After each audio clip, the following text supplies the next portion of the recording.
As the Sun Rises. Written by Lots of Little Pink Clouds and read by Goombasa. The night and the dream were long. The old hunter's scythe fell from his grasp, landing in the patch of white flowers that surrounded them. Gehrman let out one final sigh before slumping over onto the ground beside him. The red of his blood painted the beautiful flowers a nasty red.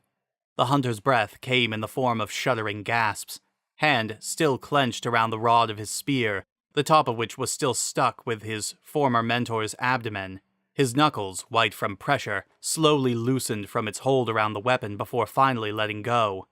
Gehrman's body shifted slightly as the spear dug in deeper, more blood dripping from the wound as a result. He sat up, wincing and with bandaged eyes, looking down at the fallen hunter beside him. The fight had been long and difficult, one that he hadn't been sure he would actually win. He honestly didn't expect anything less from Gehrman, a man he had grown to greatly respect and admire. It had been especially close once the old man had knocked him to the ground after a perfectly timed visceral attack. He grimaced, hand coming to touch the still bleeding hole in his chest. He could feel the thick liquid stain his gloved fingers, coating them in red. Raising his hand up to the sky, he was barely able to make out the bloody red that dribbled down from his hand and onto his jacket sleeve from behind his bandaged eyes. The light of the moon, still the odd pale blood color, hung low in the false sky, making the blood shine and glimmer strangely, abnormally. He could hear the sound of the burning workshop, the flames eating away at the wood. Even now the distant sound of crackling cinders echoed, almost as if in mourning. It was strange that the building hadn't burned down, but then he reminded himself this was called the dream for a reason. There was a sound, a thrumming sound. It resounded quietly, yet he could hear it growing louder and louder. A tiny bell, clanging quietly due to a non-existent wind. Its crescendo was soft, almost completely silent, yet in his ears it was loud. It was a noise of which he was intimately familiar with. Immediately, he stiffened. The light of the moon, that bloody, pale blood moon, that he could barely make out from behind bandaged eyes, was coming closer, growing brighter, its resounding bell toll blaring in his ears.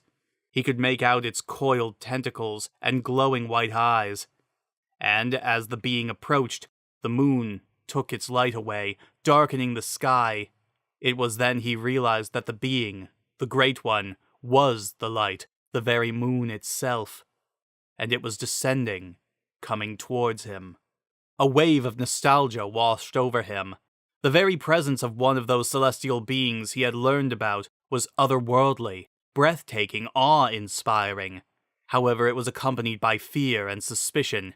It was obviously much larger than he was, its tentacles almost seemingly part of the sky itself, and as such, took the light and the stars away once it descended. Many of the other great ones he had encountered had also been this way. Yet, there was something different about this one. This one had an oldness to it, a feeling of age and ancientness. There was something in the air, a tightness that the hunter could feel. It made it hard to breathe, minus the fact that he was still technically bleeding out from the wound, and he found himself struggling to remain sitting up. His arms were becoming weak, his eyes becoming heavy, his head weighing down on him. Wouldn't it be better to just rest? To just go to sleep? To never wake? Die, even? No, he thought. I didn't come this far to die now. He opened his eyes, coming across a curious sight.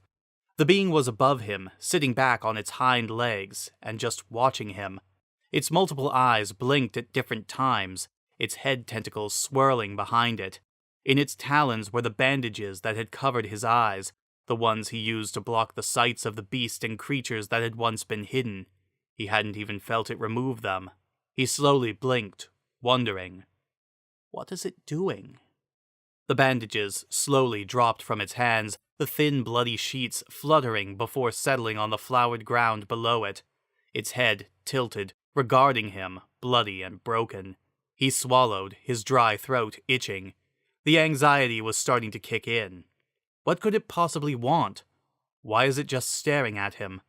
Is it going to kill him? Should he do something? His rifle spear was right next to him, albeit still stuck in Gehrman's corpse, but maybe if he's quick enough. A small chime. He flinched as the talons came for him, wrapping around his much smaller form and lifting him into the air. The hold was surprisingly gentle. It brought him close to its face, as if trying to examine him better. He squirmed in its grasp, easily getting his arms free. He couldn't do much, but frankly, he didn't want to get squeezed to death, thank you very much. Another chime. He looked up to the creature that held him. Its mouth gaped open slowly, a strange form of a smile, teeth large and glinting. It chimed again, clicking its tongue. He licked his lips nervously, glancing down, around, but never looking at the thing. It held him a bit higher, up to the sky, still clicking. He began to squirm once again, frowning, breathing heavily. "Can you put me down?" It tilted its head quizzically at the question. Then that strange smile spread across its face, and it clicked its tongue, bringing him close. Then, to his puzzled horror, it began to rub its face against his own. It was nuzzling. The chiming was back, to which he realized in slight panic that the sound was of it purring. "What do you want? Why?" It brought him close to its chest, one clawed hand reaching up to pat his head, and continued to chime. The thing began to rock back and forth, crooning and petting him. It was almost as if he were a newborn babe being cradled by its mother. Yet, even though he found it odd, and admittedly, he should probably be disgusted, it was strangely comforting. Already he could feel his eyes becoming heavy, the exhaustion that had come from fighting Gehrman suddenly hitting him like a stone wall. He struggled to blink to remain awake, yet the Great One's chiming purrs soothed something deep in his heart, the urge to fight perhaps? Or did it just want him to rest, to sleep, to dream? He couldn't think. The hunter's eyes closed, exhaustion overcoming him, falling asleep to a Great One's chimes. As the moon returned to the sky, the flames on a burning workshop died down. The building remained untouched, unaffected by the damage that had been inflicted upon it. Within the building was a hunched form. The man appeared to be sitting in a wheelchair, fast asleep. His eyes were bandaged, blindfolding him, hiding the rest of the world from his damaged eyes. Beside the man sat a plain doll, her artificial hand clasped over his own, glancing out of the workshop's many windows. She heard the distinct sound of someone, a new hunter, arriving to the dream. She softly sighed. And so, the hunt begins. The end.